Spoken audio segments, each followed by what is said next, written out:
of that is then our relationships to others becomes or should be worship, because we are seeing the divinity in them. And the worship will be multifarious. For the hungry, like Arushi was saying, it's feeding the hungry. For the sick, it's medicine, healthcare for the sick. For those who need education, it's education. It's learning, secular learning. Swami Vivekananda says in one place, to think that the scriptures is, to study the scriptures is spiritual, and to study Vedanta, to study physics is secular. He says it's the greatest superstition. All knowledge is spiritual, according to Swami Vivekananda. So what you do in the physics department in UT Austin, Vivekananda would consider that as spiritual as studying Vedanta. That's what Advaita Vedanta does, because if it's one reality radiating as all of this, then there's nothing. This division between secular and spiritual is just a placekeeper. It's just it's a temporary thing. It's a preliminary thing. The deeper understanding, it's one radiant reality. And our relationship to others should be one of service. I remember when she was speaking, I just remembered decades ago, I had gone to this Indian city, Indore. It's called Indore, not Indoor. So there, one of the members of the ashram, elderly gentleman, he was working in the slums there, very poor families in desperate conditions, and thousands of little children. He was taking care of some of them. We had a building, and so primary education, basic health care, and some nutrition. So he took me to see that. And in the talk which he gave at the meeting, he said something that I have retained till today. He was talking about Vedanta, the kind of thing that I do and we are doing. He says, in our quest to be gods, we forgot to be human. Yeah. So, service and spirituality, flip side of each other. If my spirituality teaches me, I am God, and good luck to all of you, I don't care. No, I've mistaken, I made a mistake. It's some kind of concept I'm dwelling in. I'm not grounded in reality. Reality is, this is reality. Vedanta tells us this, if you investigate it in depth, it is the divinity itself, shining in this way. Buddhist language, the primordial ground of being, shining in all these ways. That's a beautiful, beautiful philosophy. It's a very liberating philosophy. But practically it is expressed as service. As Vivekananda said, unconditional love and service free. I think he said eternal love and service free. Yeah. So he says, dream if you must. Stop all dreams if you can, but if you say, I can't attain that liberation, that freedom you're talking about. All right, go on dreaming if you like, or if you cannot stop. But then dream but better dreams. Who says you have to dream nightmares? Yeah. Dream but better dreams. What are better dreams? He says eternal love and service free. It means basically the same thing, unconditional. Love doesn't matter who they are, or what they do to me. No. They are God. God is appearing in all these ways. So, unconditional love. And how is it expressed? Service free, not in exchange, not barter. So, I serve because that's the most natural thing to do. What do you do with God? You worship. Shiva Jnana Jiva Seva. Knowing them to be Shiva, worship sentient beings. Worship how? Seva, service. Swami Premishanji writes very powerful letter. He says, the non-duality and service. He says, first of all, be absolutely, come to a certainty, a clear conclusion. Jiva and Shiva are abhed, are one and the same thing. God and man are the same thing. The divinity is appearing to you in these forms. It's a beautiful sentiment, but Advaita Vedanta says it's no sentiment. It's hard fact, provable by the most rigorous logic and experienceable. So come to that conclusion. That's step one. Step two, by continuous service to this divinity in human form, develop a love, a deep love for you.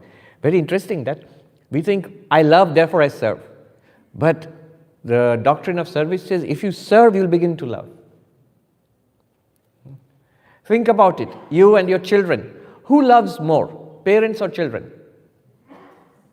Think about it. Your parents, you tell me.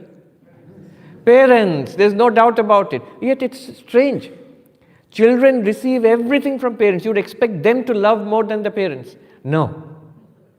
They love more when they grow up and understand. Right now, no, when they're kids. That's all right. But who loves unconditionally? Parents. You love the kids unconditionally. And yet you are doing everything for the kids. The kids are not doing anything for you.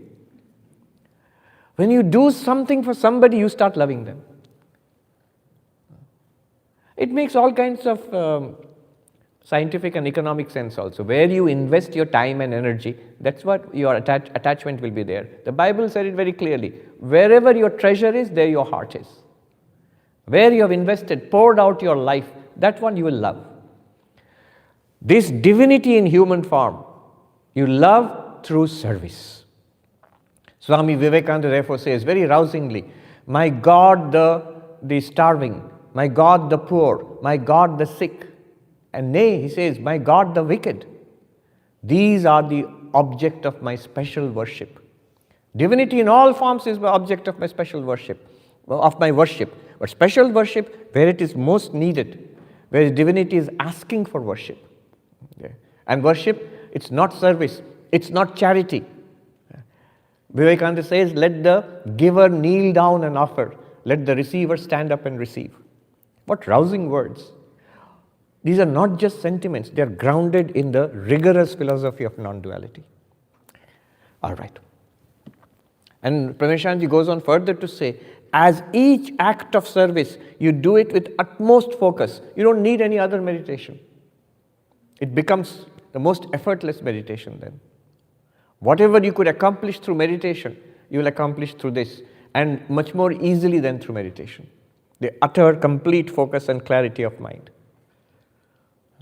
So love, bhakti, you attain through the unceasing service of the divinity in human form.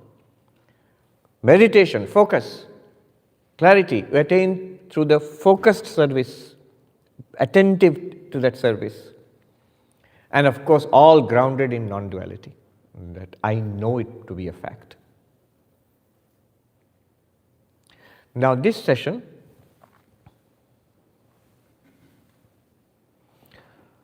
will be a meditation. This is what I like to call experiential knowledge.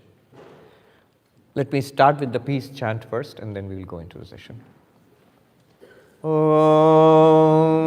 asato ma sadgamaya tamaso ma jyotirgamaya mrityurma amritam gamaya. Om shanti shanti shanti. Om, lead us from the unreal to the real. Lead us from darkness to light. Lead us from death to immortality. Om, peace, peace, peace. So this is what I like to call experiential knowledge. Two words, experience and knowledge. When we study Vedanta, we often think, all right, I've got some knowledge, I understood some stuff. Especially if we studied the way we did just now, this session, first session. That's the scholastic way of studying Vedanta. What I told you just now in the first session is taken from Vedanta Sara. Those who have studied Vedanta Sara, you will see I've just taken one chapter out of it. But we don't think it's experience. We have this kind of feeling in the back of our minds, yeah, I learned something nice, something clever, something cute, but it's not yet an experience for me. Whereas what we are going to do now is firmly grounded in experience. At no time, although we will say amazing things now, at no time I claim we are going beyond our already available experience. We will see that or attempt to see it. So I call it experiential knowledge. What will we do? It's a meditation, but not the kind of meditation we are used to with, you may close your eyes, you may not. At sometimes you will feel like closing your eyes and being centered. So you're welcome to do that. It can be done with closed eyes, it can be done with open eyes. it does not involve stopping of thinking. You have to think. And something will be pointed out to us. We have to notice it. So this will be the meditation. Something will be pointed out to us. We have to notice it and keep noticing it. One after another thing will be said about it. About what? That story of the diamond and the washerman which I said yesterday. Sri Ramakrishna. Is there somebody here who was not there yesterday? Some of you are here. A few people. So you should know the story. It bears repeating. The story of the Indian washerman who collects your dirty laundry and goes into the riverbed and scrubs it with a rock. So this poor washerman, he finds a diamond, but he's poor. He doesn't know what the diamond is. He goes to his friend and he uses it to scrub dirty laundry. So he thinks it's a pretty rock. He goes to his friend, the vegetable seller, and asks him, "What is this? I know it's a rock, but it seems a little different from other rocks." And the vegetable seller did not know much more, and he said, "Yeah, it's a pretty rock. I'll give you, 10 rupees for it or something, or $1 for it." And luckily, he didn't sell it to the vegetable seller. He kept on asking different people, "What is this? What is this?" Finally, he comes to a diamond merchant who tells him, "This is the largest raw, uncut diamond I've ever seen in my life. It's amazing. I'll give you $1 million for it." And so all the poverty of the poor washerman was removed. This is the parable. But what it means is we have that diamond already. We just need to be introduced to it. So all our lack, our incompleteness will be removed. We'll be ever fulfilled. This diamond can fulfill us. It's already there with us. We are using it's consciousness basically. There's no mystery about it. We are using it all the time. We are using it right now. Now the thing is to be introduced to it. And Vedanta is that diamond merchant. We have come to the diamond merchant. Vedanta is going to tell us about the diamond which we already have. And this is the session in which we do it. The diamond will be pointed out to us directly, and we will take a close, hard look at it and appreciate it for what it is. So that's the whole session.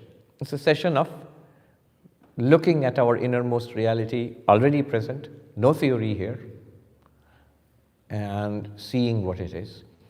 I'm reminded of Descartes, the French philosopher, his famous cogito ergo sum from his meditations. But later on in the same book, he says, so the one thing that I'm absolutely certain of, and we are all absolutely certain of, is that I exist. Even the most skeptical philosopher can't doubt that. But you can doubt the existence of other things. But then Descartes goes on, later on, in a line which is generally not noticed or quoted, but very poignant line. He says, later on in the meditations, he says, how passing strange it is that which I am most certain of, I know nothing about it. And that which I know so much about, I can never be certain about it. What do I know so much about? The world. And today, 300 years after Descartes, we know much, much more about the world. Yet we can never be certain about it. It could be a world of the Matrix. It could be a dream. It could be the world of the Inception movie, like that. And Vedanta insists it is, actually. It's a simulation. But what I'm absolutely certain about, my own existence. Descartes says, what else do I know? Nothing else. I'm certain I exist, but what do I know about it? Nothing. Because whatever I know, Vedanta can give us the answer. Why did Descartes say that? Because what I know is an object. But the subject is never an object of knowledge. And therefore, I don't know anything about it. It's the 10th man. Where Descartes stopped, today we will start.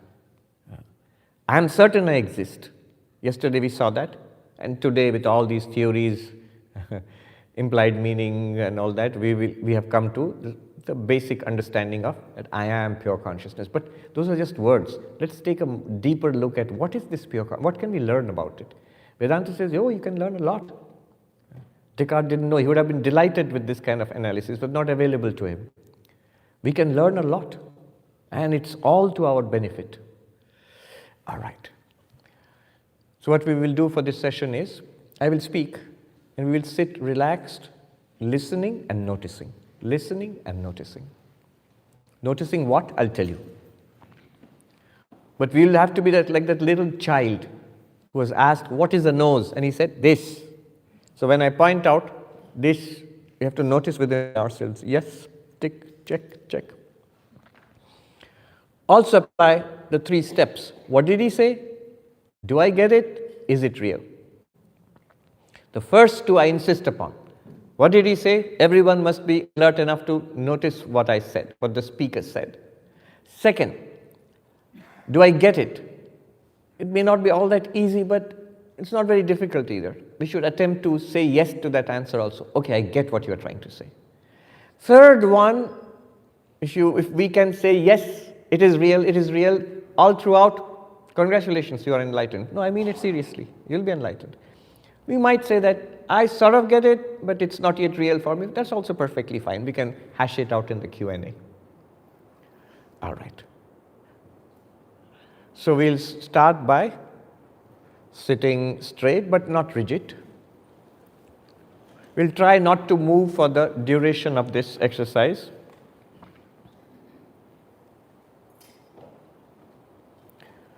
But don't be rigid about it.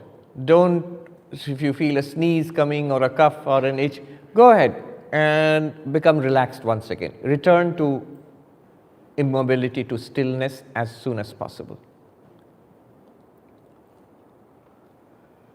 Breathing normally, relaxed. Sitting straight but not rigid, relaxed. Now, just for a while to set the mood, we will chant Om, but not in unison, at your own pace. You begin the Om and you end at your own pace. Everybody will do that. So there is a rolling Om going on in the chapel here.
Sitting relaxed. Now we shall draw our attention to the breath at the nostrils, the in-breath and the out-breath. Don't make any effort. Let the breath flow as it is always doing. Only in the in-breath, notice it's an in-breath and count 1. When the out-breath comes, count 2. When the in-breath comes, count 3. And so on up to 10 mentally.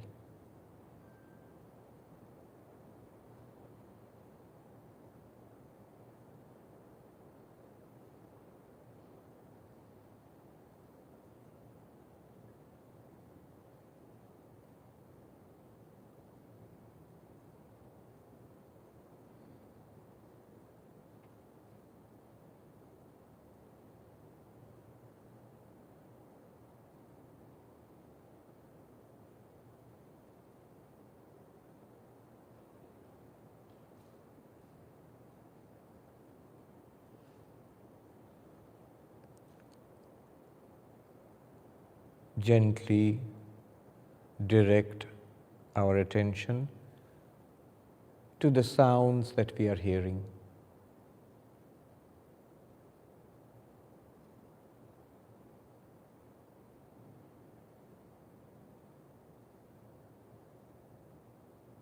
In the chapel, outside, nearby. distant, the voice of the speaker.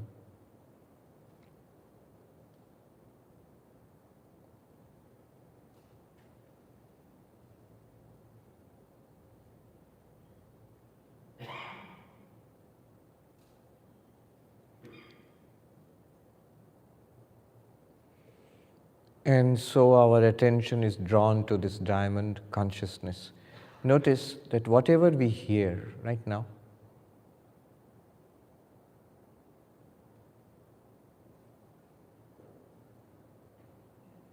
we're hearing sounds, but we are conscious. It is to this consciousness that I am that sounds arise. Listen.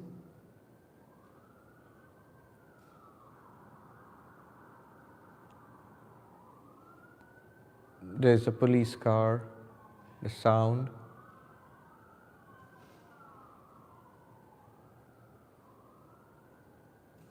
But it's not just the sound.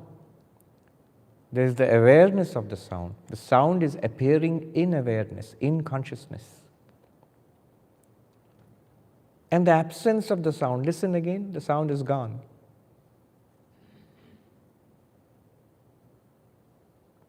The absence of the sound is also recognized by the same consciousness. Indeed, everything that we have heard, speech and music and noise, what we hear is different from each other. There are so many things which we hear, but they all appear to the same consciousness. They are all experienced by the same consciousness which I am. And indeed, if we gently open our eyes now, if you have closed your eyes, if you open, suddenly this amazing display appears before us.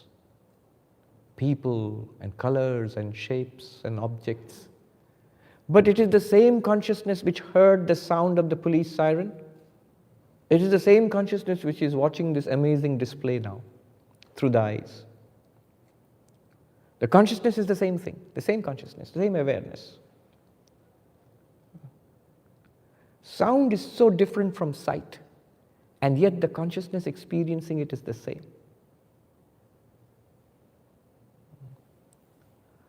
And so is taste. We just tasted tea or coffee. The warmth of it, the flavor of it. Same consciousness, which heard the sound and which sees the sights, also tastes the flavors. And the same consciousness smells, fragrance. The same consciousness has the experience of touch, hard or soft, hot or cold. Behind the wealth of our amazing sensory experiences is one consciousness or one awareness. Notice. By notice, I mean just recognize this fact. Notice the fact. It's not just sensory experiences, but our activities. When we walk, we have the experience of walking. When we talk, we also have the experience of talking. Talking doesn't happen outside experience. It's an experience, talking, walking, running, working on a computer, driving a car. All activities, actions, they're all lit up by consciousness.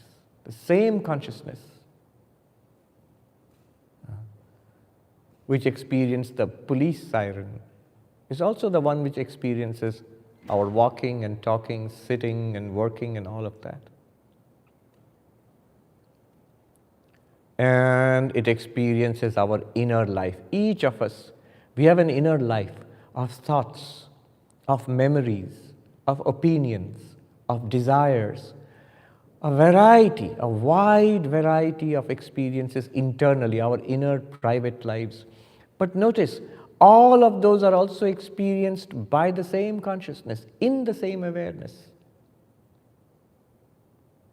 That which experiences our sensory experiences, that which illumines and experiences our activities, that also illumines and experiences our inner lives, private lives, internal, mental, emotional, intellectual. Indeed, our entire waking is illumined by that one awareness or consciousness. And when the waking disappears and a dream world takes its place, our dreams are also illumined by consciousness. Because those are experiences. And even more dramatically, when everything is removed, no waking, no dreaming, just blank, not even the sense that I am experiencing it, that utter blankness, no subject there, no object there, there still is that light to which that blankness appears. Even the darkness is an experience. The darkness of deep sleep, the darkness of general anesthesia, it's an experience. Deep sleep, it's not an absence of experience, it's an experience of absence. And therefore, Vedanta claims it's the same consciousness which illumines even deep sleep. That consciousness which experienced, I am listening to the police siren, is also the one which experienced, I am listening to the absence of the police siren. Similarly, the absence of all sensory experiences, all activities, all inner mental thoughts and feelings, even the thought of I, when it is removed, consciousness is not removed. It just illumines the absence of all those objects. That's what we call deep sleep. So it is one consciousness, illumining our waking, dreaming, and sleeping. This one consciousness, we call it the witness, in Sanskrit, Sakshi. It gives us sensory experiences of seeing, hearing, smelling, tasting, touching. It gives us the experiences of our activities, all the work that we play, that we do in our lives. It gives us our inner experience of thinking and feeling, imagining, desiring, hating, enjoyment and suffering. It's the same consciousness which gives us the experience of waking, dreaming, and even deep sleep. Sakshi, the witness. Witness not in the sense of witnessing something, but just like light reveals whatever is put in front of it. Relaxed, breathing normally, relaxed, whole body is relaxed, breathing normally.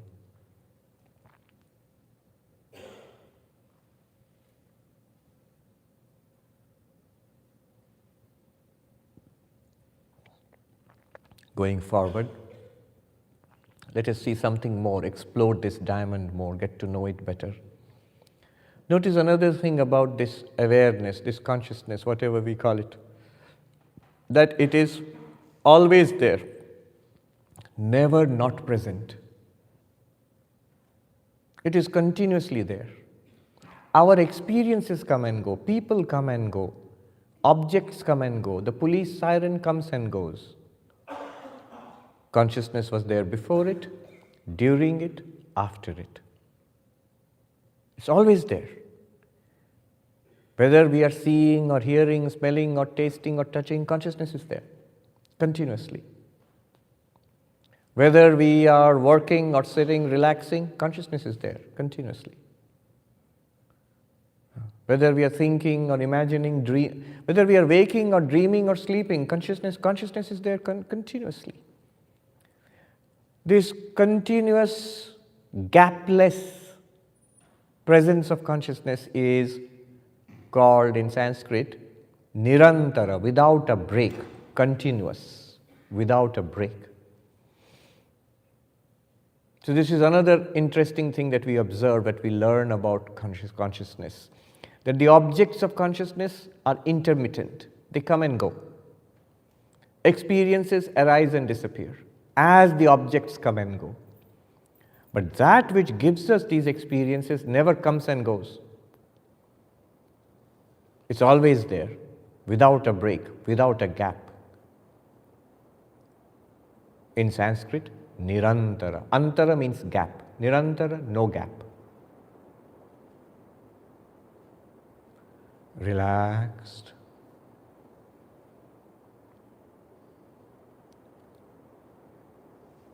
Breathing normally.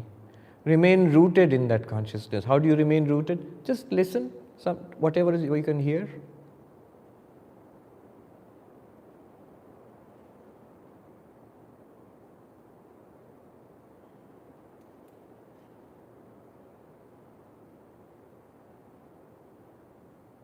That which is hearing, that which is having the experience of hearing, that's consciousness.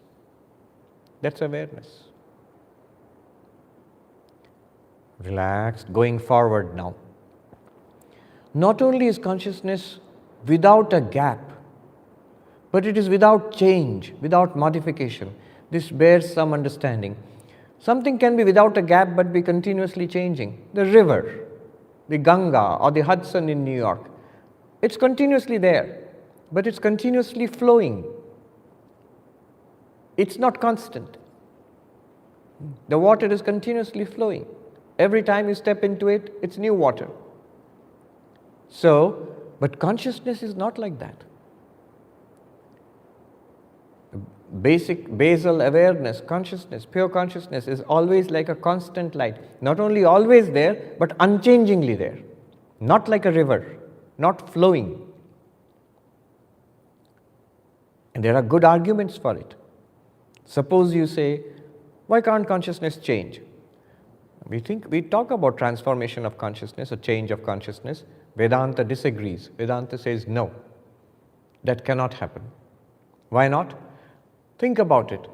If consciousness changes, is it a known change or an unknown change? If the change in consciousness is known, if it is experienced, then it becomes an object.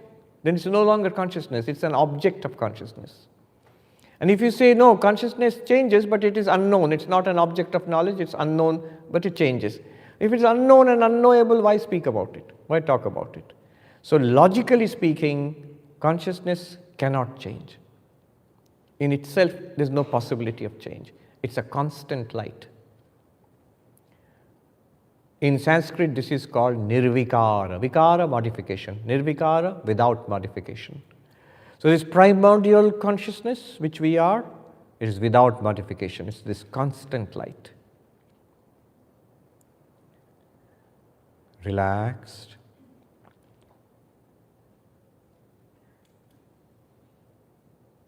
Breathing normally.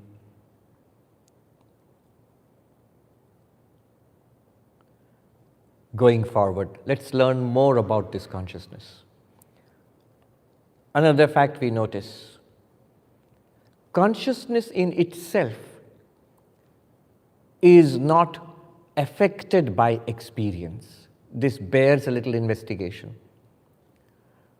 Consciousness, like light, reveals whatever comes before it, but like light, it's not affected by what it reveals.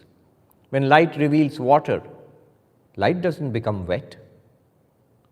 When light reveals fire, light doesn't become hot.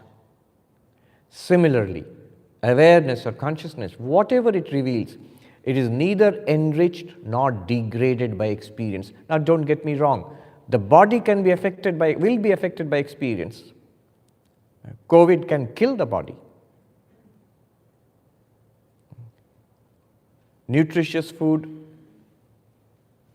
it nourishes the body. Food poisoning hurts the body. The mind will be affected by experience. Can be happy, can be sad, can be intellectually enriched, can become dumb. It is affected by experience. But apart from body-mind, consciousness in itself, awareness in itself is not affected, is not modified by experience, is not enriched or degraded. You see, it follows. If consciousness cannot change, how can it be enriched or degraded by experience? It just reveals what is. So this undecaying nature of consciousness, unaffected nature of consciousness is called abhyayaha in Sanskrit, undecaying, abhyayaha, the undecaying. Again, let me repeat, we are not denying that the body ages and decays and dies one day. We are not denying that the mind can be traumatized by its experiences.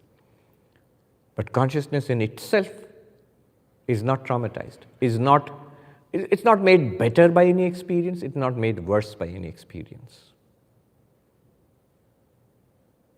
Consciousness is untraumatized, untraumatizable. And the siren is back again. We are the same consciousness which watched.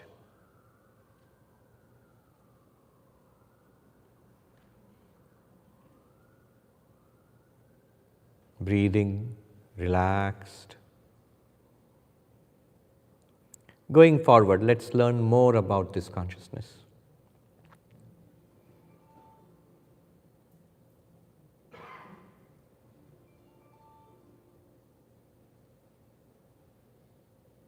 One of the beauties of this consciousness is it cannot be disturbed. The mind can be disturbed. Whatever disturbs you, a noise or some distress in the body, immediately use that because I'm experiencing it, I must be consciousness. And that consciousness is not modified by or traumatized by any experience. In fact, every disturbing element that comes, it's a direct pointer back to consciousness. After all, why am I experiencing it? Because I am consciousness. Therefore, everything that we experience can become an object for meditation, pointing back to me as consciousness. Every experience reveals that I am consciousness. Relaxed. Going forward. Another amazing thing about consciousness is it takes no effort.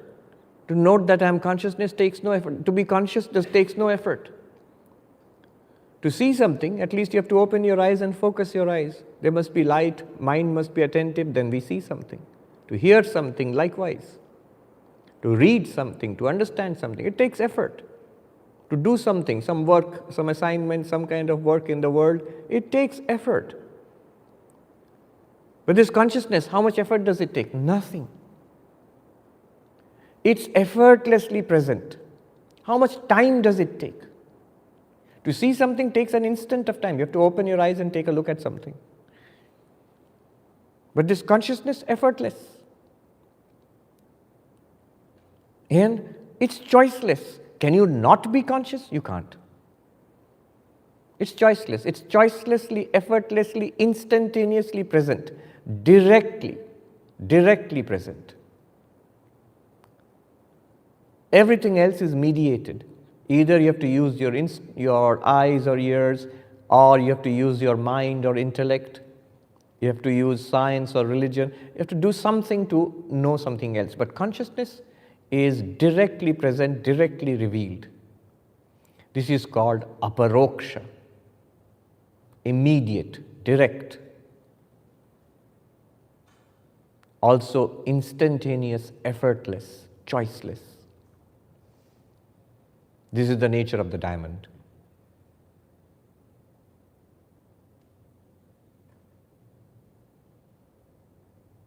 No sadhana is necessary for it. You have no choice in the matter. You have always consciousness. You're choicelessly, independently, effortlessly, instantaneously conscious.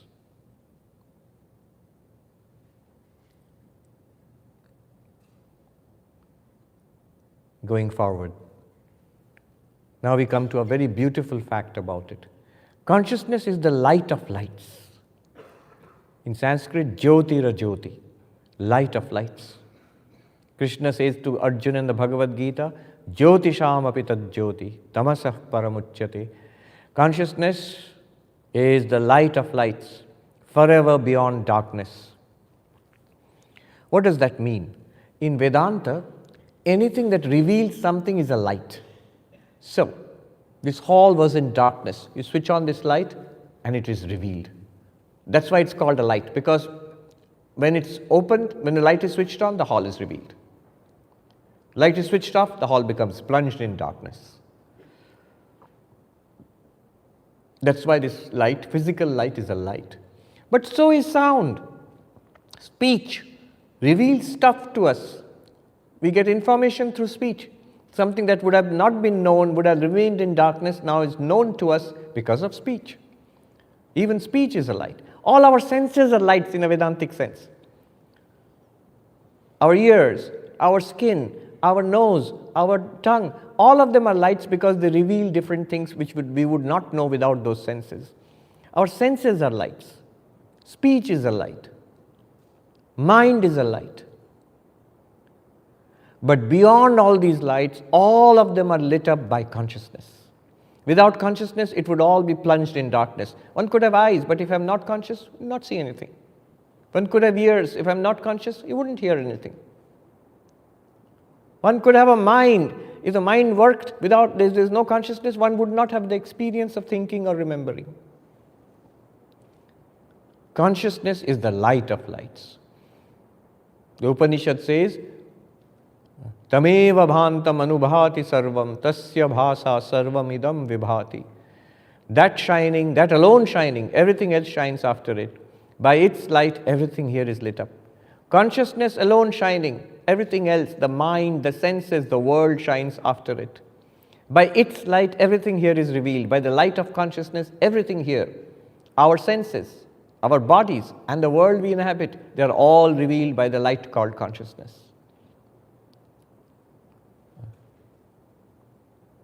It is called the light of lights. Technically in Sanskrit, this is called Swaprakasha, self-luminous. The only thing that reveals itself and reveals everything else is consciousness. This physical light, which reveals objects which are in darkness and reveals itself also, it still depends upon your eyes. If I close my eyes, I will not see the physical lights, no matter how bright they are. It depends on my mind. If I'm not attentive, I will not see, even if it's present right before my eyes. But consciousness does not depend on anything. It is the light of lights. That shining, everything depends on consciousness. That shining, everything else shines. None of these other lights are self-luminous. They are all lit up by something else. This physical light, it lights up the hall, that is true. But the light itself is lit up by my eyes because I see with my eyes. My eyes themselves are lit up with the mind because if I'm not paying attention with the mind, whatever is present in front of the eyes, I will not see. The mind itself is lit up by consciousness. What is consciousness lit up by? Nothing else. It is self-luminous. So in Sanskrit, this is called Swaprakasha, the self-luminosity of consciousness. Relaxed, breathing normally.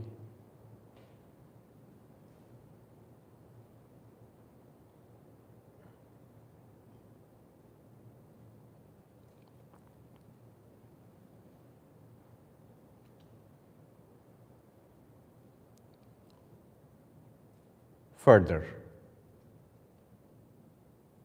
this consciousness is the Atman, the self.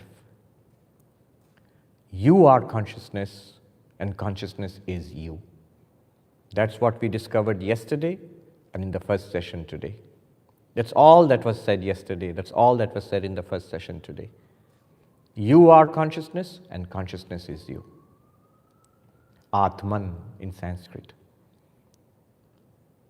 Let's look back. What have we learned so far? That this one consciousness, it illumines all our perceptions, all our seeing, hearing, smelling, tasting, touching is experienced and is possible because of consciousness. All our activities, working, playing, walking, talking, everything is experienced because of consciousness. All our inner lives, our thinking, our feeling, our enjoyment, our suffering, our dreams, waking and deep sleep, all are lit up by this one consciousness. The Sakshi, the witness consciousness. And this is you. It is your light which lights up our perceptions, our inner life, our actions, indeed our waking, dreaming, sleeping. You are that consciousness. We learned that this consciousness is nirantara, without a gap, continuously. You are without a gap. The world stutters along, comes and goes. Things come and go, appear and disappear. You continue without a gap. You are without a break, nirantara. Bodies may arise and disappear. Lives may come and go. You continue. It's always possible for us to say, I am. The rest is impermanent, transient. But I am is permanent.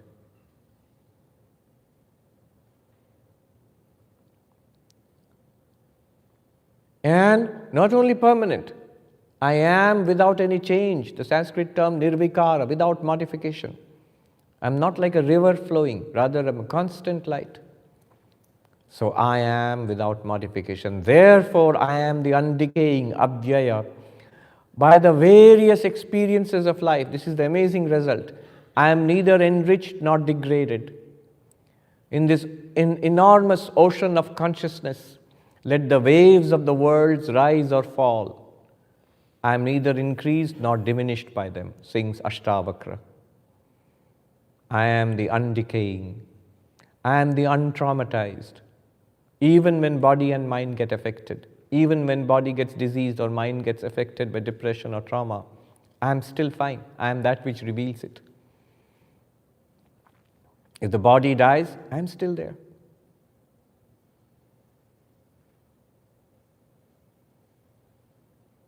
I am this deathless, changeless light called consciousness.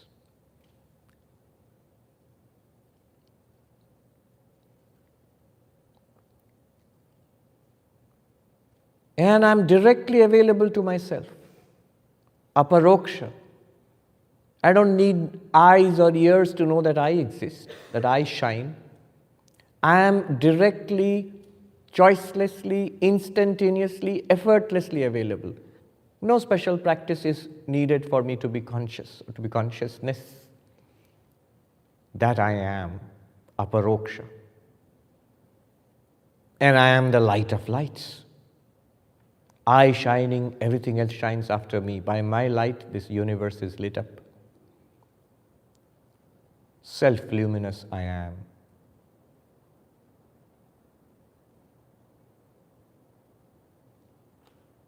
And this I, it's not an object. That's what we discovered yesterday.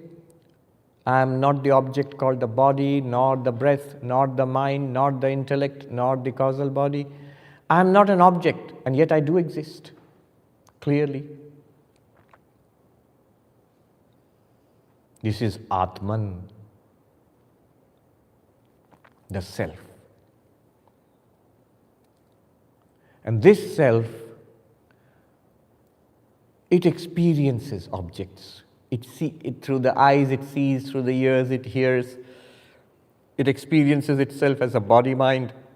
What are these objects? This vast universe. Notice this vast universe is never experienceable logically without consciousness. It arises in consciousness, it shines in consciousness, and disappears back into consciousness. It is none other than consciousness. I am the universe appearing to myself as my objects. I am not a consciousness limited to one body and mind. Rather, I am consciousness itself, in which many bodies and minds appear, and I identify myself with one body and mind just like I do in a dream, and yet the whole dream world is within me. Similarly, this cosmos is within me, the consciousness. All bodies, all minds, they are all within me, the consciousness. Even though in the waking world I identify myself with one body-mind, which I call my own personality. But every other personality is also illumined by me alone, the same consciousness. This vast is called Brahman. Therefore, Atman is Brahman. Tattvamasi, you are that. The microcosm and macrocosm are one and the same. The individual and the cosmic are one and the same.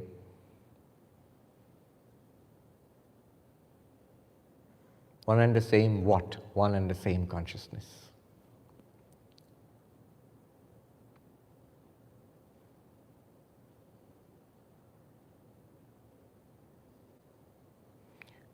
And when we arise from this meditation, nothing would have changed. But my orientation changes. Earlier, I thought of myself as a body-mind with, yes, some consciousness.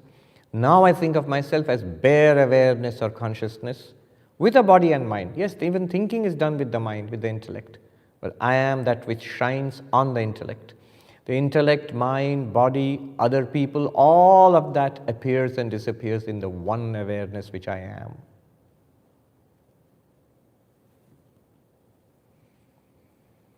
Relaxed.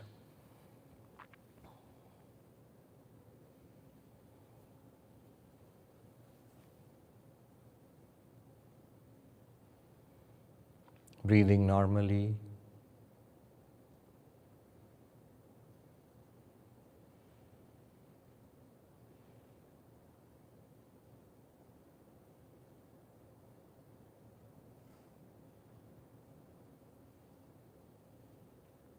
Let us chant Om again at your pace, beginning and ending by yourself. Don't synchronize with others.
Relaxed.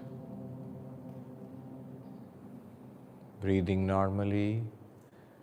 Remaining centered in awareness. I am awareness. I am consciousness. This effortless, self-shining, self-luminous. In this consciousness, when eyes are opened, shapes and colors and forms will appear. Through the body, sensations appear in consciousness. Through the ears, sounds appear in consciousness. In the mind, thoughts and feelings appear and disappear in consciousness. I am consciousness. This is the diamond. Gently, when you are comfortable, you can open your eyes if your eyes were closed.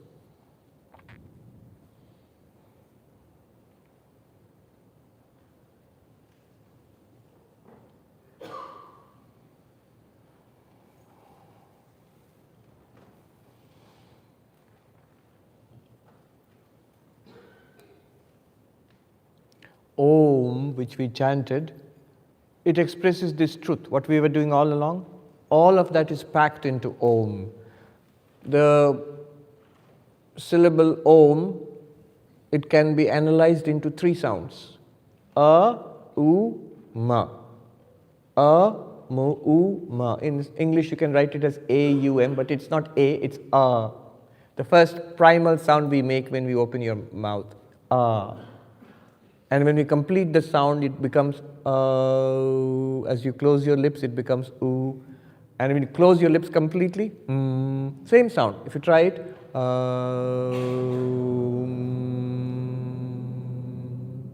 it's the entire range of sound. And all language is based on these sounds. The entire capacity for producing sound, the human tongue, is all the letters come from that, the consonants, and the what do you call them? Vowels. The vowels come from that actually. And the consonants you can pronounce only when you connect with the vowels. So they come from, all language is based on that. And language, the words which we speak and the sentences which we generate, they refer to objects in the universe. So in that way, the Om is the name for everything in the universe. Because Om generates all language, and language refers to the universe. So whatever is objective in the universe is referable by Om. The first part of it. Remember, don't say Aum. I thought it was Om, but the Swami taught me it's Aum. No, a little knowledge is dangerous. You got it right the first time round. Om is the correct pronunciation. By the rules of Sanskrit grammar, when you put A and U together, it becomes O. If you try speaking it, you'll find it is so. A and U, you'll find it, if you put them together, it becomes O. So Om is the correct pronunciation. The first part of it, stands for our waking life. When consciousness exteriorized through the mind and the senses, when we see, hear, smell, taste, touch, act and engage with the world, a world of senses, sense organs and the motor organs engaging with the physical world, that is all of it together, our lives are But there is another aspect of our lives which we ignore, we downgrade it, downplay it. That's our dream life. Whatever happens in our dreams. All our dreams, our dream world, when we are not engaging with the senses, in our minds we generate worlds and we live in them. Virtual reality is generated by the mind. We live in them. Again, I'm reminded of the Inception movie. So it's a world of dreams. There's a subject and object there also, but both are generated by the dreaming mind. All of those experiences in the mind is called U. Just by the sound U, it denotes all of it. What does U mean? All of our dream experiences. And when we finally dissolve into or settle down into it's the deep sleep, the basal experience of no subject and object. The subject and object mushed together. There's no distinction between I and this. It's just blankness. It's the seed state. You can think of the deep sleep as the seed, dreams as the sprout, and the waking as the full tree. But everything is contained in the seed. Whatever is in dream and is in waking is contained in the seed.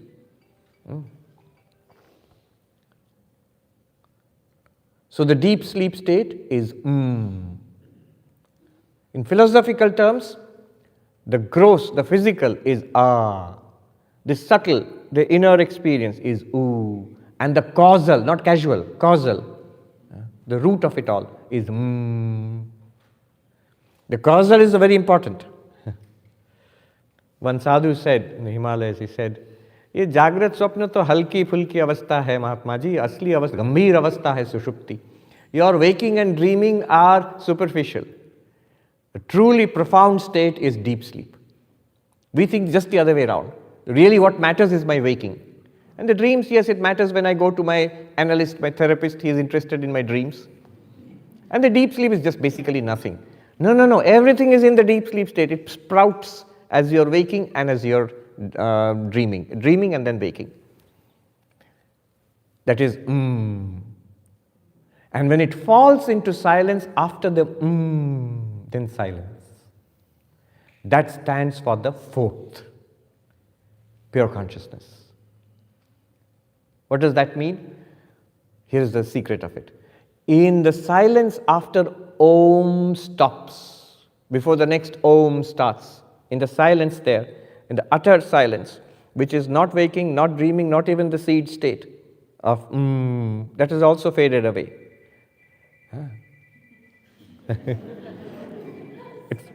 Don't be annoyed, it's pointing to you as consciousness. It's pointing to you as consciousness. When that also fades away, That silence is there, and what is there in that silence? The witness of the silence. You, it points to you. You are the witness of the silence. And then you notice that witness of the silence is the witness of the waking also, is the witness of the sleeping also, dreaming also, and is the witness of the sleeping also. You, the witness of the silence after Om, is also the witness of Ah, Ooh, You, the witness, you are the witness of waking, dreaming, sleeping. Waking includes you, the waker, and your waking world, what you call my life. Dreaming includes you, the guy in the dream, and your dream world. Deep sleep includes you and the deep sleep, the subject and object mushed together into a uniform blankness. All three are appearing and disappearing, cycling back and forth in you, the witness. You are the fourth. But the fourth not excluded from those three, not separated. Those three are appearing and disappearing in you. You are the reality which is appearing in these ways. Philosopher Bradley said, what appears is not real. Reality does not appear. The fourth, the three appear in the fourth. The fourth never appears as an object. It does appear as what? As the three. Yes, the Turiya, the fourth, pure consciousness, Atman, Brahman, whatever you call it, ultimate reality does appear, is experienced. Where? In all these experiences. It is that only, which is your waking experience, as the subject and the entire waking cosmos. It's your dream experience, as the dreamer and your dream worlds. It's the deep sleep experience of the blankness, the seed state. But it is beyond all three. They are its appearances, it's the reality. That reality you are. That is expressed by Om. It's also expressed by the mudra, the chin mudra. This is called the mudra of consciousness. This is our normal state. I, the ego. I am physical body, or I am the physical body, the subtle body, and the causal body. This. But when I say I am not the physical body, I am not the subtle body, I am not the causal body, Chidananda Rupa Shivoham, I am pure consciousness, the witness consciousness. What is this? It is the witness of all my life. It is without a break. It is without any modification. It is, it is not affected by experience, enriched or degraded by experience. It is the undecaying. It is the directly, instantaneously, effortlessly, choicelessly available to me. It is self-luminous. That is what I am. It is Brahman. It is the reality of the cosmos itself. It is Sakshi, it is Nirantara, it is Nirvikara, it is Avyaya, it is Swaprakasha, Aparoksha, Atma, that I am. Or you can look at it this way. I, waking, dreaming, deep sleep, this is our normal state. This doesn't require any Vedanta, it's just pointing out what happens to us all every day. But when we realize I am the silence, the witness of all three, then I become this, or I realize I am this. In me, these three appear and disappear. They are none other than me. Earlier, before this analysis, I was one guy in the waking state. Yeah, sometimes I have dreams when I'm sleeping, and sometimes I'm just sleeping, nothing. I'm just this body-mind functioning in a vast universe. Now I am that in which the vast universe and the body-mind appear, play around, and disappear. Lifetime after lifetime cycles back and forth. Whether it is Om, whether it is this, or expand it a little further, Tattvamasi, you are that. Aham Brahmasmi, I am Brahman. This very consciousness is the absolute. Now do you understand? I am this Prajnanam Brahma, consciousness itself is the ultimate reality. Now we see. I am Atma Brahma, this very self is the vast, is the ultimate reality, is Brahman, the vast, limitless. Or expand further. Brahma Satyam Jagat Mithya Jiva Brahmaiva Napara. Brahman is real, the world is an appearance, and you are the sentient being. You are none other than Brahman. Or you expand further and you get all of Vedanta. It's the same thing.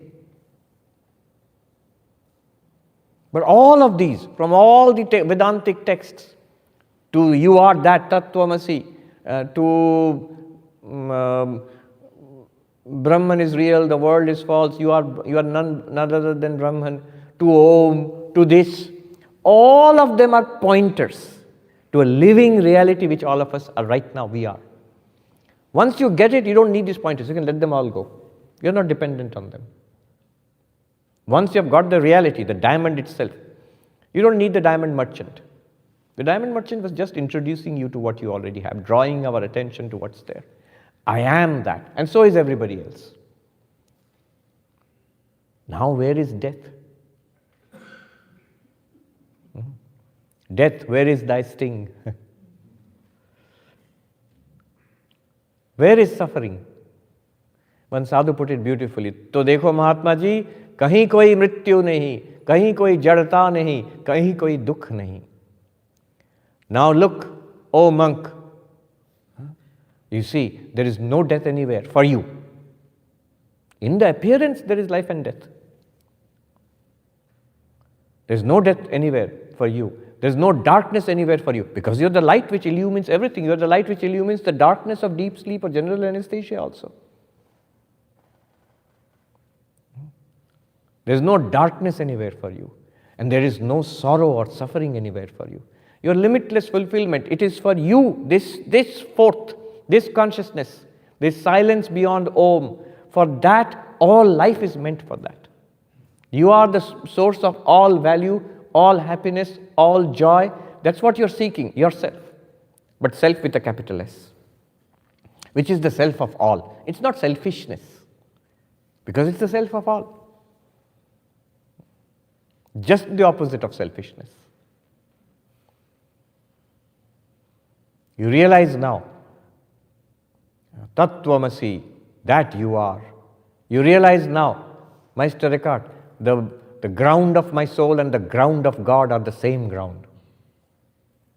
You realize now, when I sought for myself, I found Allah. When I sought for Allah, I found myself. You realize now, the primordial ground of being, which until now in ignorance seemed samsara to me. Now in enlightenment, it seems like it is nirvana to me. This one itself. Where will you go to seek the absolute? Here is the absolute. You are that. And so is everything that you experience. Upanishad says, Pratibodha viditam matam amritatvam hi vindate. In every experience, when you experience the absolute. Because every experience is revealing the absolute. Can you understand this contradiction, or this contradictory teaching, apparently contradictory? That it is beyond all language, it cannot be expressed by language or by thought. And you can now say, every language expresses it, every thought expresses it. You don't have to keep quiet to express the absolute. You don't have to stop thinking to express the absolute. Whether you stop thinking or whether you think, whether you are awake or dreaming or sleeping, the same light shines. That is not affected. Tattvamasi, you are that.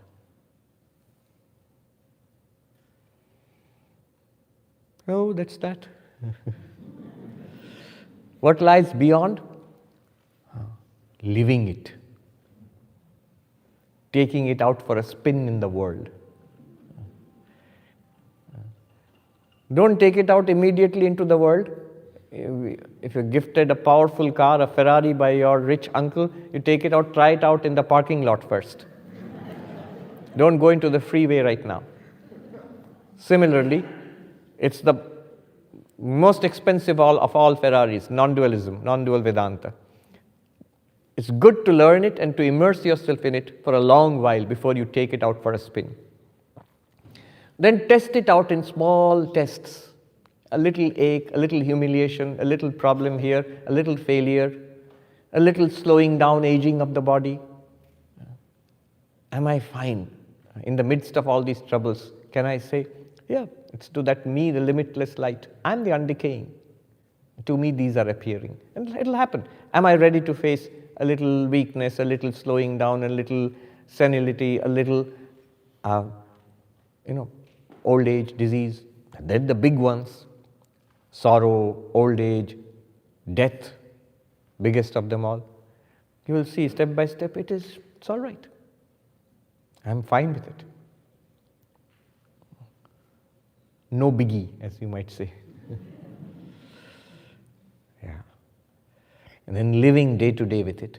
If we can manifest it in our life, you know it, you're called a jnani. You can manifest it in life, you're a vijnani.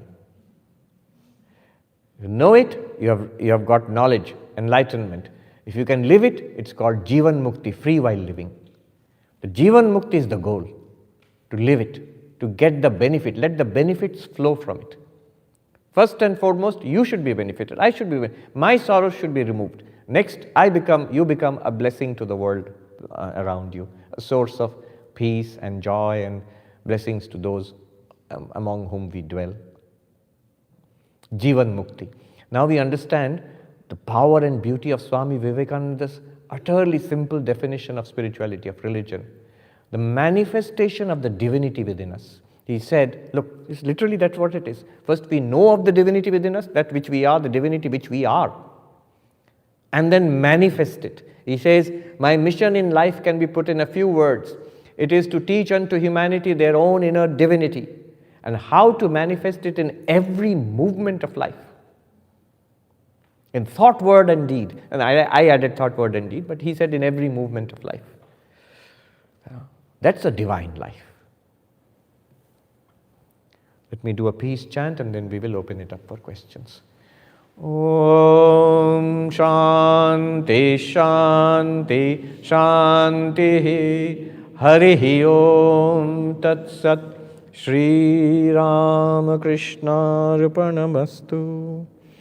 I pray to Sri Ramakrishna, Ma Sharada, Vivekananda and all the great masters of every religion in every time and civilization to bless us so that by their grace, by their blessings, we may progress in the spiritual path and all of this may become quickly a living reality in this very life itself. Let our lives be blessed. So we'll do Q&A. The volunteers will be here with the microphone and we'll give a chance to those who did not get a chance yesterday. They had come forth. A few questions we'll take up before we wrap up. Yes. Did you come yesterday? Yes. You didn't get a chance to ask? Yep. You should ask first. Tell us your name and ask the question. Namaste. Gautam. So my question, it was kind of answering today's session from yesterday's session, but the idea that the five layers of the physical body, like the human body and the mind. Yeah. Physical, vital, mental, intellectual, and then the causal. Yes. So the idea that those are just of the physical body and not of... Not just physical. Physical and vital and mental. They are different. Yeah. But they are all layers. Yes. So they're not of the actual inner... The self. But isn't that idea just one of something that is not the inner self? And then is that an idea, or is that an idea of them? Sorry, can you rephrase that again? Is the idea that the part that isn't the inner self, isn't that idea just one that comes from something that is not the inner self? Oh, I see what you mean. We can put it in this way, that isn't it something that's mental? You're just thinking it. I am the inner self, I am the self. Who else is the self? I am the self. But this idea that I am not the body, I am not the mind, I am not the five layers, that's also in the mind, right? There's nothing wrong in that. That's the duty of the mind. I'll tell you something. If the question is, all this we are doing is intellectual, and you have just said we are not the intellect, how can the intellect grasp that which it is not? The answer is very simple. That's the job of the intellect. I'll give it to answer in two phases. One is,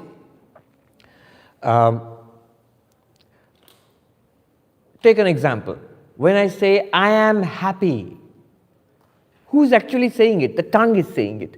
The voice box, the lungs, the whole vocal system is saying, I am happy. But is the tongue happy? Are the lungs happy? No. The mind is happy. Where is happiness? In the mind. But the mind can't speak physically. What speaks? The tongue and the vocal instruments. So that's the job of the tongue. It's expressing something which is in the mind. When it's saying, I am happy, I said it with my voice. But the voice is not happy. Happiness is an emotion. It must be in the mind. Similarly, this intellectual analysis which we did, that's all we did. It's an intellectual analysis. It's in the intellect, let's be honest. It's all in the intellect. But it's pertaining to consciousness. So the intellect operates as an instrument. It is an instrument. Just as the mind uses the voice as an instrument to speak.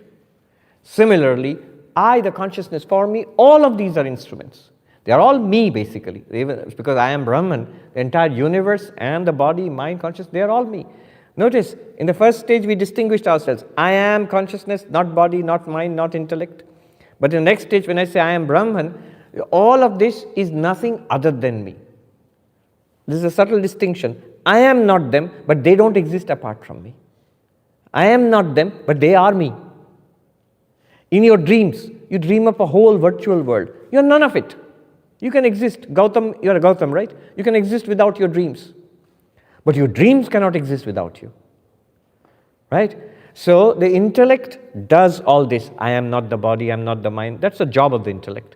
And it ends up pointing back towards you. Remember, all of these are pointers.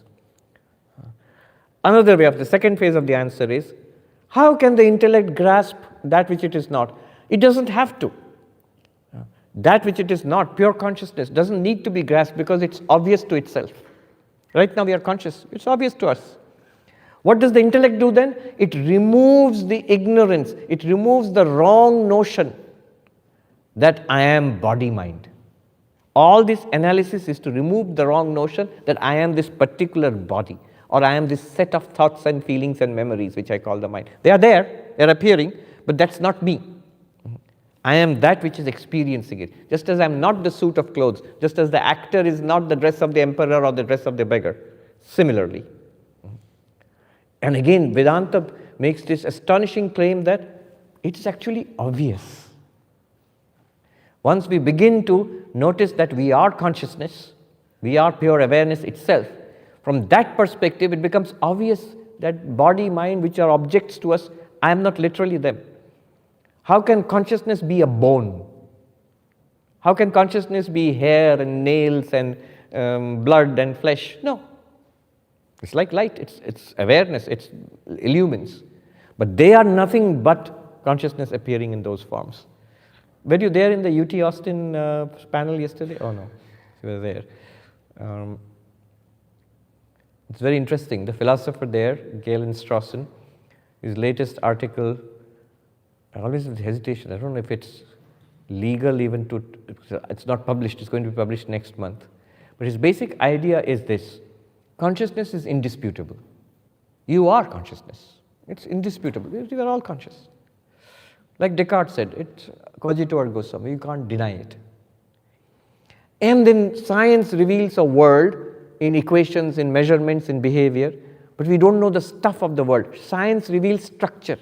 But what is the structure made of? Like Stephen Hawking said, what is the fire in the equations? And his brilliant insight, Galen Strawson's brilliant insight is, the only reality we know or we can know is consciousness. Everything else appears in consciousness. Why try to think of another reality? If you're looking for the reality behind the equations of science, measurements of science, say consciousness is that reality. Therefore, the cosmos is consciousness. Basically, what I said, what you're saying is Atman is Brahman. He said, absolutely. Yeah. Okay. Yes. Thank you, Swami. My name is Robert Friedland. I'm a neurologist. Oh. I don't understand how we can discuss consciousness without even mentioning the brain. So to follow up my question from yesterday. Don't forget the question, but let me say, how we can discuss consciousness without mentioning the brain? For nearly 5,000 years now, until modern neuroscience developed, people were discussing consciousness without mentioning the brain. But simply because they didn't know. And they didn't know about the role of the brain in consciousness, right? We know now, and yet we don't. What we know is that we are ignorant. We know it, our ignorance in greater detail. You will tell me better than anybody else. The latest issue of Scientific American, latest issue, has the cover story on theories of consciousness. 29 theories of consciousness. Many of them physicalist, involving the brain. But how is the brain generating subjective experiences? Nobody knows. One can only have a science of correlations, that there are electrical activities in the brain and correlated to what the subject reports as conscious experiences. What Vedanta will say there is very simple. What the brain does, Vedanta does not speak about the brain because they didn't know about this, the role of the brain. But Vedanta would clearly say the brain is an object. It's clearly an object. So what it can do at most is generate objects to be experienced by consciousness. It's not conscious. Vedanta would say that brain is not generating consciousness or producing consciousness. So it's not physicalist. Sorry, go on with your question. Just to follow up, yesterday I asked about Brahman and what, where, and when, and you specified that. I would like to add a question of how. If the brain is not involved, how is consciousness manifested for everyone? How is consciousness manifested? First of all, consciousness is not produced by anything else. That's the idea of Vedanta. If material science ever comes to one fundamental particle, if it does, it's right now it's a zoo of particles, but if it does come to one fundamental particle, maybe strings or something like that, then it will not make any sense to say, what is that made of? Because finally you have to say that everything is made of that. Similarly, if you ask, what is making consciousness? What is manifesting consciousness? Nothing. Consciousness is self-luminous. It is the bedrock. It is the ground rock of all experience. But a further question can be asked. That's all very fine. Atman, Brahman, pure consciousness, these metaphysical entities you're talking about is fine. But what about our functional consciousness? What is he can tell us much better. We talk about phenomenal consciousness and access consciousness. So phenomenal consciousness, this raw feel, the subjective feel of consciousness, which we have, and access consciousness is all the information, the cognition, the memory, or the that we process. These things, how is it happening? Because Vedanta does not speak about it. How is that working? What Vedanta says is that consciousness projects a world, time, space, matter, energy, and that world revolves through evolution to produce reflectors. What are reflectors? Like minds.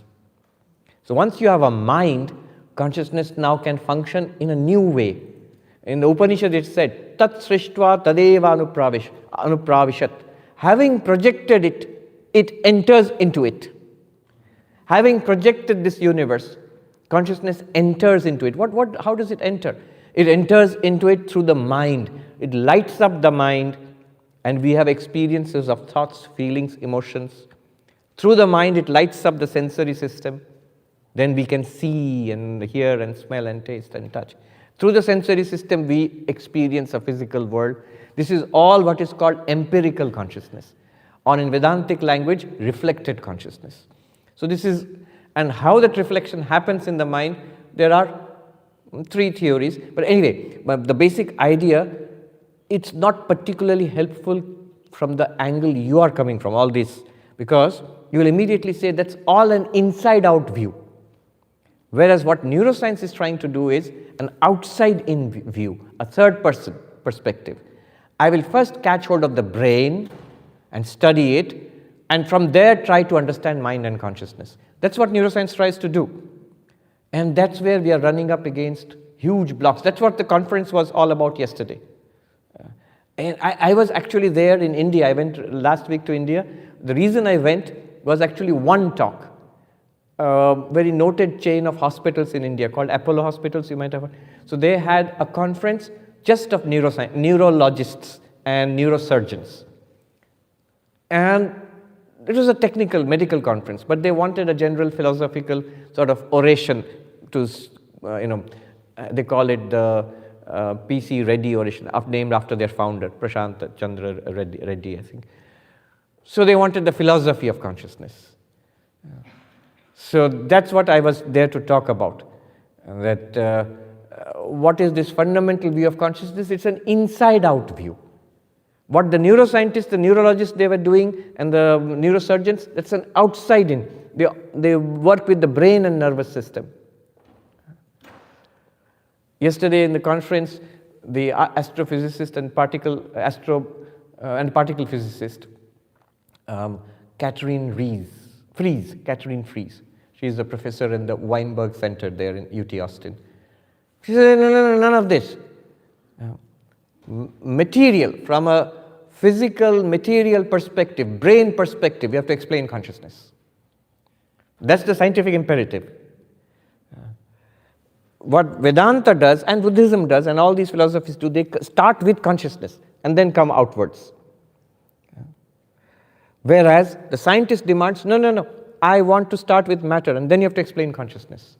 I said to her, you'll not listen to me. Let me quote to you a hero in your own field, probably the leading theoretical physicist in the world today, Ed Witten. I heard him say in an interview, it's online, you can check. Somebody asked him about consciousness. Can we understand consciousness through neuroscience? And he said, he's a very soft-spoken man. He said, I think the more neuroscience you do, the more you will understand the brain. The more you learn more and more about the brain. The mystery of consciousness will still remain.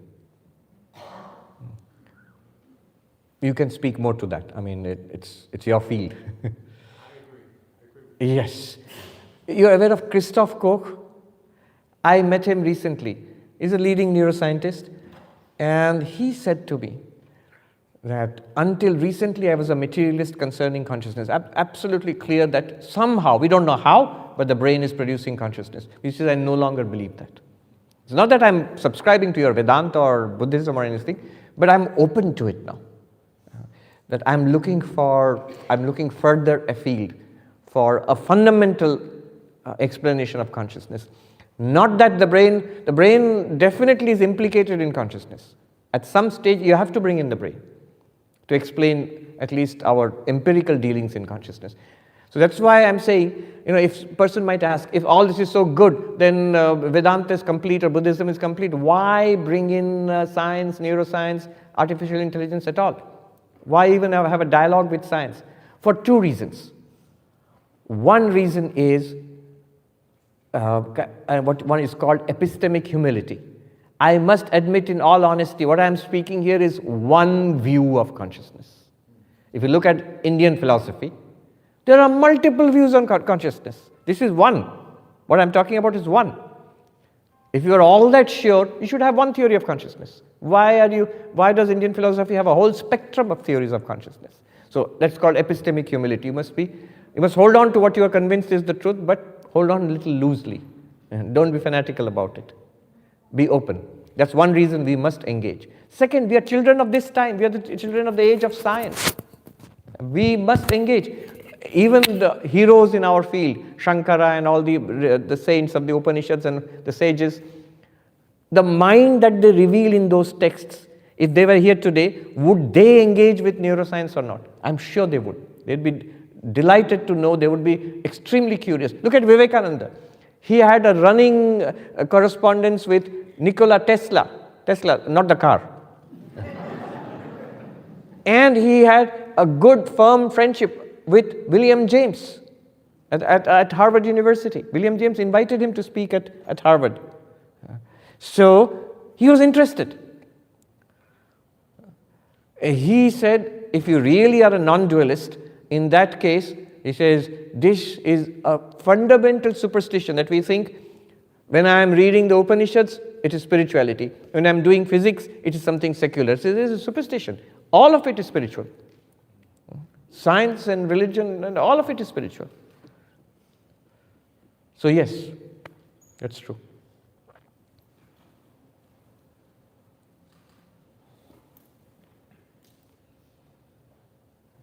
I'm sorry, I have been following you since You gave a lecture at IIT Kanpur, Who Am I? Mm. It was very logical explanation. But I get lost in Maya. As we all do. Can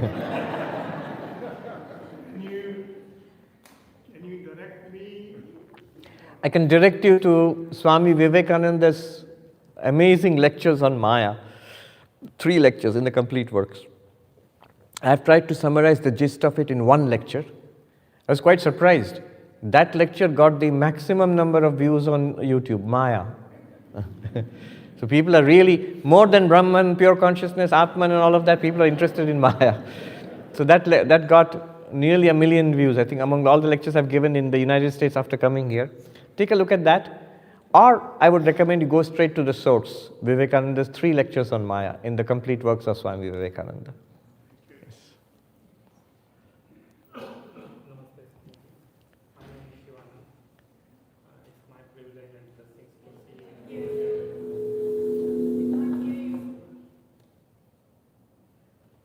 Yes. My question is related to Jivatma. Yes. Does Vedanta talks about Jivatma? And the follow-up question is, if Does Vedanta talk about Jivatma? We did. That you are. You is the Jivatma. And the definition of Jivatma also we gave in Vedanta, in Advaita Vedanta, is Ajnana Upahita Chaitanyam, consciousness associated with ignorance and the intellectual sheath and the mental sheath and the pranic sheath and the physical sheath. Annamaya, Pranamaya, Manomaya, Vijnanamaya, Anandamaya, consciousness surrounded or limited or associated by this is called Jivatma. And the continuous question is, once we die, people say... You should not even use that language anymore. Once we die.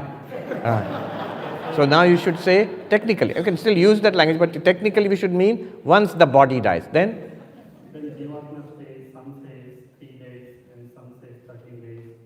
Then where Jivatma goes and where it stays. I can tell you all that, but do you realize from the perspective we are taking, these questions are utterly meaningless? Yeah. There is an answer to those questions, but they are all part of the movie playing on the screen which you are. You are pure consciousness. You appear to yourself as the Jivatma. Yeah.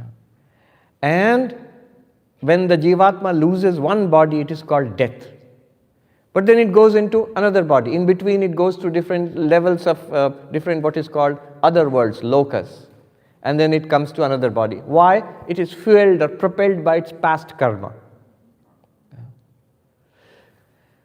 But Vedanta will say, you know where the Jivatma goes? It's like a dream. When you wake up from in the dream you were there. You're walking around, talking with people, enjoying suffering. Moment you wake up, where did that Jivatma in the dream, where did it go? Your answer will be, actually it was never there, it was a dream. Isn't it? No? Suppose I ask you, are you following me? In your dream, you experience yourself in the dream, you're doing something in the dream, you're experiencing many things. When you wake up, what happens to the you in the dream? Where does it go? Doesn't go anywhere because it was never there in the first place. It was imagined. At the most, you can say it dissolves back into the mind which imagined the whole thing, which dreamt the whole thing. Buddha said this. After death, where does one go? Bhagavan Buddha said, he remained silent. The 14 great silences of the Buddha. And there's an analysis. What is the analysis? That why did the Buddha remain silent? Is it that he didn't know? He was dumb? No. He was well read in all the philosophies of existing at that time. He had investigated all of them. The real reason why he did not say anything is that every answer is wrong. He explained, when a flame is burning, when it is extinguished, did it go to the north or the south or the west? Where did it go? So, the Jivatma is a useful fiction from an Advaitic perspective. But what you are asking, it has very solid answers in Dvaita or Vishishtadvaita, in all the dualistic philosophies.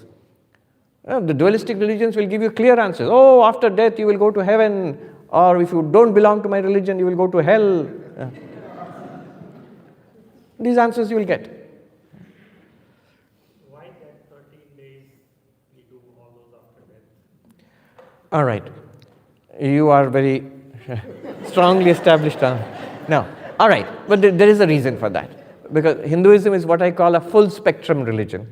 So suppose I say, no, I understand all that Atman, Brahman, but I am a Jivatma, and my parents and also are Jivatmas, sentient beings. And after they die, we observe a 13-day period and all that. So that has two aspects. One is a psychological aspect for the persons who are grieving, who have lost the parents. And so that's a whole set of rituals which we observe, which cleanses you internally from that grief and sets you free.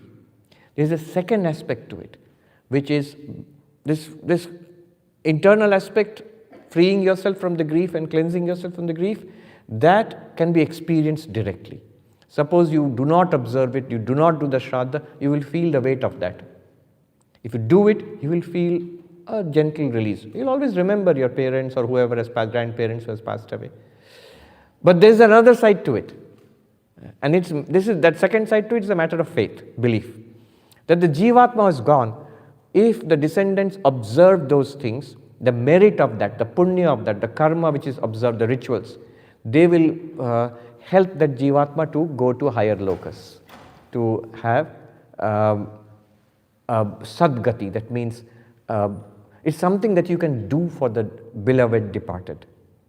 And that is, every religion is something like that. Every religion. Going back to the most primitive, before our pre-modern religions also.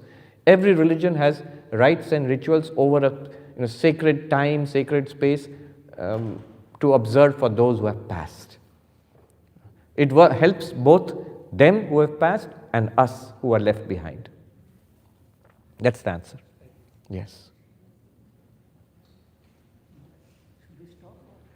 Okay, I'll just take this question and we'll stop, and that one also. I will do a rapid fire round. Yes, please give. Thank you, Swamiji. My name is Rajni, and I really enjoyed the last day about self-inquiry you mentioned, and you gave very good logic in terms of how to, look inwards and go all the way back. Yes. But this is all about, you talk about the philosophers' theories like I exist, but how do I know you exist? Everybody else exists philosophically. How do we know others exist? But you are experiencing us. Refine that question. So where I'm going with this is, if I don't know, like other people in this room exist, then how do I know? So through logic, how do I know that the awareness that is there is common? You took me to Okay, I understand what you are saying. What you are saying is, my own existence is indubitable. My own existence cannot be doubted. Your own existence you cannot doubt. Even doubting it will prove your own existence. You're saying in that sense the existence of others is not as indubitable as that. That's true. The existence of all the rest of us is an objective existence for you. It's an object of your awareness. In that sense. In common sense we accept other people also exist. That's true.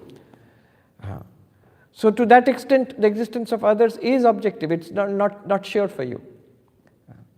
In that case also the consciousness becomes universal. Because your consciousness is the only consciousness then. There's nothing else beside that. Or if you accept that all the rest of us exist also, just like you are existing, on what grounds? If it has happened once, it can happen again. It has happened once. You exist. You are sure of that. So at least once it has happened, you are absolutely sure. Science says what has happened once is replicable. So it has happened in your case. It's possible it is happening in our case. We are also existing just like you. Actually, that's the way we think also. Just as I am, these all are others are like that. In that case also, then you apply Vedanta, you will see it will be the common consciousness of all. This is the big debate between Sankhya and Advaita Vedanta. Sankhya says each body-mind has a separate consciousness. And Advaita says, no, bodies are separate, minds are separate, but background consciousness is always the same. Why? Advaita flips the question. Why do you think consciousness is separate? Bodies are separate, empirically, clearly we can count. Our minds, personalities are different, an opinion poll will show that we have different opinions and ideas and stories about ourselves.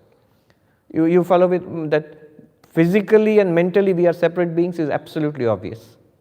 But apart from the body, apart from the mind, bare awareness is separate in each being. How would you say that? For what reason?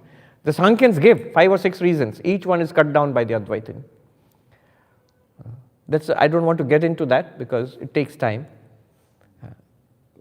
Krishna also says, everywhere the body is the field, and in every field is a knower of the field. And then he says, in all these fields, the fields are many, many bodies, but there is only one knower of the field, and that I am. Krishna says, I am that one knower of the field. Consciousness is one. Heisenberg said, consciousness is that singular which has no plural. I'll give you another argument which is subtle but clinching. Suppose consciousness were plural. You are conscious, I am conscious, and this consciousness is different from that consciousness. Then this consciousness will become an object to your consciousness. This body is an object to you. My words are an object to you. If you were a telepath, my thoughts also will become an object to you. If my consciousness is distinct from your consciousness, then this consciousness will become an object to your consciousness. But what does it mean for consciousness to be an object? Nothing. Yeah. Or you can say, the moment you say there is another consciousness, it will become your consciousness only. Try to think of experiencing a body, you can experience. Try to think of experiencing a mind, you can experience. But try to think of experiencing consciousness as an object, the only consciousness you can experience is as yourself. So consciousness is common to all beings. That works, right? That works. Right.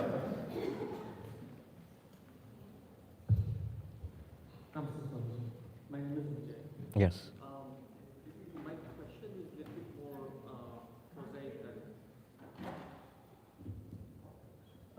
prosaic than I'm not sure if I want to call it practical, but I do subscribe to Vedanta. And it has improved my life because, literally I can sleep well.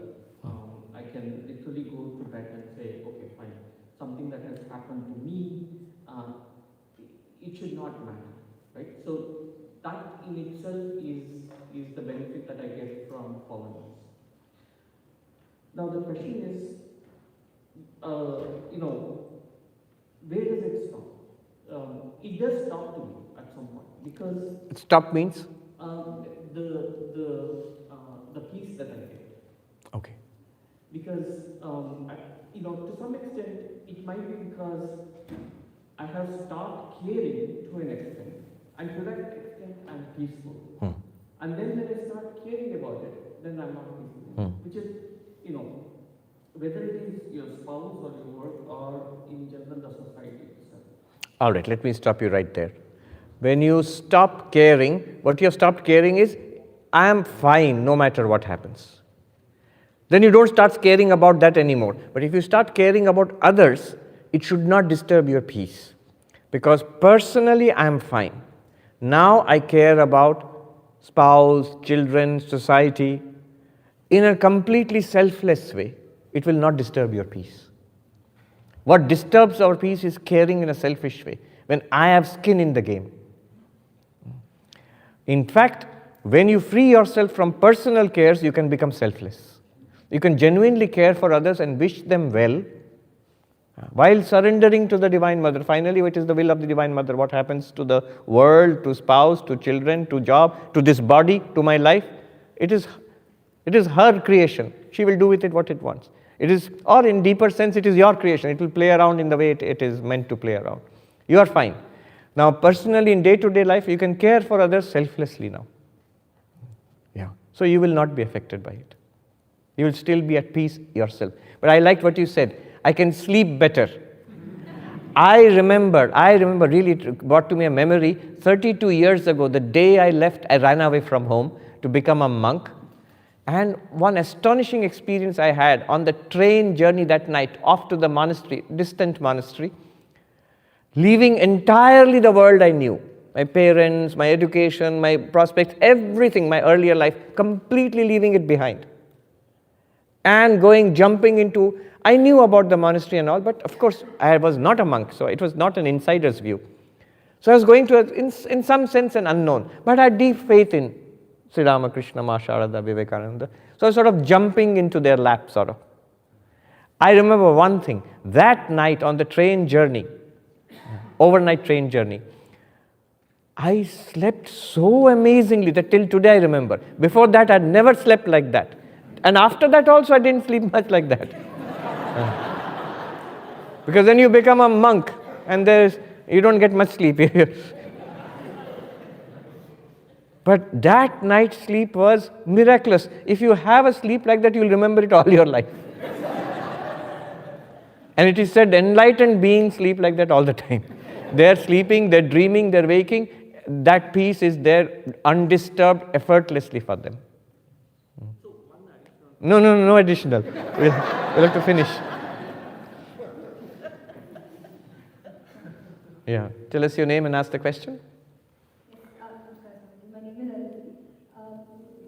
In the I, that is the witness consciousness, that is the eternal, unchanging flame, that seems to me very neutral somehow. So where is a sense of directionality emerging? And what I mean by that is, if everything is an appearance in my dream, then I can go about being miserable and creating misery. But why does my conscience stop me and tell me that that is wrong?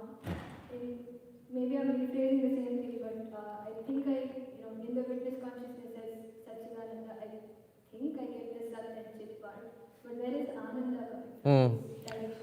See, this kind of thinking is still the ego saying, okay, now I have been educated in Vedanta and I say, I am the witness and all of you are in my dream. No, we should step back into a limitlessness, not a limited ego saying I am the witness of everything. Limitlessness means I am all of you. What is Sat? It is the clay out of which all pots are made. It is the gold out of which all ornaments are made. So wherever there is an ornament, the gold will say, there I am. Here I am, there I am. Similarly, wherever you see any existence, especially any living being, there I am. Earlier, whatever I used to do to struggle with my own pain, my own physical problems, my mental problems, my hunger and thirst, now equally the pain and the suffering of others should also concern me, because I, the consciousness, am experiencing that. So instead of saying I am the witness of everything and everything is false, say the other way around, I am one with all. Then you will see that ethics will become important. Harmony will become important. Caring will become important. Service will become important. And the result will be ananda, bliss. More small you make yourself, you're choking, you're throttling your ananda. The bigger you make yourself, ananda becomes more and more clear. Expansion, Vivekananda said, expansion is life, contraction is death. Upanishad says, yo vai bhuma tat sukham nalpe sukham asti. That which is the vast is bliss. There is no happiness in the small. This Vedanta makes you vast. It doesn't make you a tiny little flicker of consciousness and say everything else is false. That's the way to alienation and misery. That's the big conflict of Vedanta with Sankhya. Sankhya separates you from everything, then leaves you high and dry. Vedanta says you separate from everything, then question, what is this everything? Sri Ramakrishna says you climb to the roof of the house. You leave behind the first floor, second floor, climb to the roof of the house. And having climbed to the roof of the house, you realize what bricks, concrete, wood, the roof is made of. The entire house which I left behind is made of the same thing. When by doing neti neti you climb to the roof, I am existence, consciousness, bliss. You realize that.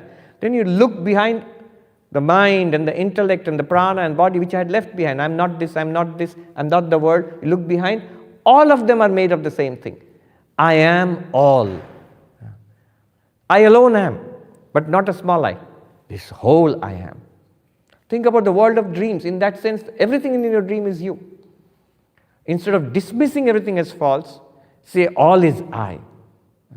The I has all become. Vivekananda concludes his famous poem, Song of the Sannyasin. The all is I, the I has all become, and all is bliss. Ananda. Then you will get Ananda. Good question. My name is Radhika. I have an understanding. I understand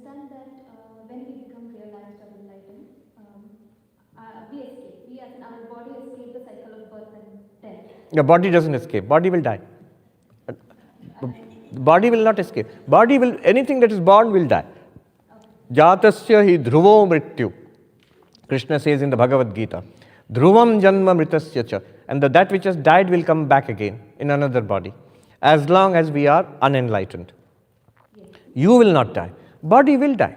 Body, that's the very nature of the body. Body never escapes. So the body is back. Another body will come. Another body will come. So I also understand that when we get rid of all the karmas, good and bad, even the body don't come back. Will not come back. Yes, that's true. It's true. Right? So my question here, Swamiji, is let's say I understand Vedanta theoretically, I may or may not be enlightened. As in I still feel the pain and suffering. But I am doing the karmas without the sense of ego, I'm doing all trying to get rid of all the karmas. Is the body coming back then? No, you cannot get rid of karma without enlightenment. Even when we try something, trying is karma. When we experience good and bad, pleasure and pain, we are exhausting the results of past karma. But in doing so, we are generating new karma. And this process is endless until you get enlightenment. So, how do you overcome this? As you said, you learn to work the machine. The machine itself will set you free. How do you learn to work the machine? Overcome evil by good. And then good by transcending it into the spirit, by spirituality. So first, from unethical to ethical. First a clean life, a moral life, and then a spiritual life. Yeah. Only enlightenment will set us free. The truth, find the truth, and the truth shall set you free. Not karma. Karma cannot set us free. At the best, it can design a good life for us. Good, bad. So the wise person will not do bad. The wise person will do good.